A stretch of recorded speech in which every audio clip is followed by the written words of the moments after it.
രാജിവെച്ച മുൻ Muslim League councillor LDF സ്ഥാനാർത്ഥിയായ വാർത്തയിലേക്കാണ്.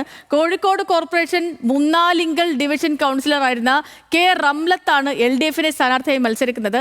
RJDയുടെ സീറ്റിലാണ് മത്സരിക്കുന്നത്. വിവരങ്ങളുമായിട്ട് ബെൻസൻ ബാബുണ്ട്. ബെൻസൻ, എങ്ങനെയാണ് വിവരങ്ങൾ?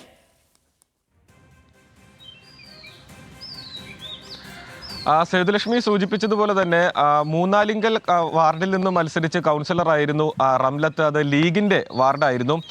ഇത്തവണയും റംലത്ത് സീറ്റ് ചോദിച്ചിരുന്നു ലീഗ് നേതൃത്വത്തോട്. പക്ഷേ അവിടെ മറ്റൊരു സ്ഥാനാർത്ഥിക്ക് അല്ലെങ്കിൽ മറ്റൊരാൾക്ക് ലീഗ് നേതൃത്വം സ്ഥാനാർത്ഥിത്വം നൽകുകയായിരുന്നു. തുടർന്ന് നേതൃത്വവുമായി ഇടഞ്ഞ് ഇവർ പാർട്ടിയിൽ നിന്നും രാജിവെക്കുന്ന ഔദ്യോഗിക പദവികളെല്ലാം തന്നെ രാജിവെച്ച വാർത്ത 2-3 ദിവസങ്ങൾക്ക് മുൻപാണ് നമ്മൾ തന്നെയായിരുന്നു അത് പുറത്തെത്തിച്ചിട്ടുണ്ടായിരുന്നത്. പിന്നീട് RJD നേതൃത്വം ഇവരുമായി ബന്ധപ്പെടുകയും തുടർന്ന് റംലത്ത് അടക്കം അവരുടെ കൂടെ ഉണ്ടായിരുന്ന മറ്റ് കുറച്ച് സഹപ്രവർത്തകർ കൂടി ചേർന്ന് RJDയിൽ ചേരുകയും തുടർന്ന് ഇപ്പോൾ LDFിന്റെ മൂന്നാലിങ്കൽ വാർഡിൽ സ്ഥാനാർത്ഥിയായിട്ട് റംലത്ത് മത്സരിക്കുകയാണ്.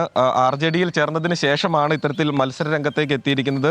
അവിടെ നേരത്തെ അഡ്വക്കേറ്റ് തോമസ് മാത്യു എന്നൊരാളായിരുന്നു മത്സരിക്കാനുണ്ടായിരുന്നത്. RJDയുടെ സീറ്റാണ്, LDFിനെ സംബന്ധിച്ചുള്ള RJDയുടെ സീറ്റാണ്. അപ്പോൾ അവിടെ മറ്റൊരു സ്ഥാനാർത്ഥിയെ പ്രഖ്യാപിച്ചിരുന്നു. പക്ഷേ ഇത്തരത്തിൽ അവിടെ മുൻ കൗൺസിലറായിരുന്ന ആൾ തന്നെ പാർട്ടി മാറി വന്നതിനെ തുടർന്ന് അവർക്ക് അവസരം നൽകുകയായിരുന്നു. അപ്പോൾ ഈ അഡ്വക്കേറ്റ് തോമസ് മാത്യു സ്വയം സ്ഥാനാർത്ഥിത്വം പിൻവലിക്കുകയും റംലത്ത് ഇപ്പോൾ സ്ഥാനാർത്ഥിയായി പ്രചാരണം ആരംഭിക്കുകയും ചെയ്തിട്ടുണ്ട്. ഇന്നലെ RJDയിൽ നേരെ ചേരുകയും അവിടെ അംഗത്വം എടുക്കുകയും ചെയ്തതിന് ശേഷമാണ് ഇത്തരത്തിലൊരു മത്സര രംഗത്തേക്ക് കടന്നത്. നമ്മൾ കഴിഞ്ഞ ദിവസം റംലത്തിനെ വിളിച്ചിട്ട് എന്തുകൊണ്ടാണ് പാർട്ടിയിൽ നിന്നും പിന്മാറുന്നത് അല്ലെങ്കിൽ പാർട്ടിയുടെ ഔദ്യോഗിക സ്ഥാനങ്ങളിൽ നിന്നും പിന്മാറുന്നത് എന്നതിനെപ്പറ്റി ചോദിച്ചപ്പോൾ അത് നേതൃത്വവുമായി ഇടപെട്ട് പോകാൻ കഴിയുന്നില്ല, നേതൃത്വം അവരുടെ തീരുമാനങ്ങൾ അടിച്ചേൽപ്പിക്കാൻ ശ്രമിക്കുന്നു എന്നതായിരുന്നു അന്ന് അവർ പ്രതികരിച്ചിട്ടുണ്ടായിരുന്നത്. പക്ഷേ അവർ രണ്ടാം വട്ടവും സീറ്റ് ചോദിച്ചിട്ടുണ്ടായിരുന്നു. പക്ഷേ സീറ്റ് നൽകാൻ ലീഗ് നേതൃത്വം തയ്യാറായിരുന്നില്ല എന്നുള്ളതാണ് ലീഗിന്റെ നേതൃത്വത്തിന്റെ ഭാഗത്ത് നിന്ന് നമുക്ക് ലഭിച്ചിട്ടുണ്ടായിരുന്ന വിശദീകരണം. അപ്പോൾ സൂചിപ്പിച്ചതുപോലെ തന്നെ ഇത്രയും നാൾ ലീഗിന്റെ ഭാഗമായിട്ടിരുന്ന ആളാണ്. കഴിഞ്ഞ കോർപ്പറേഷൻ കൗൺസിലിൽ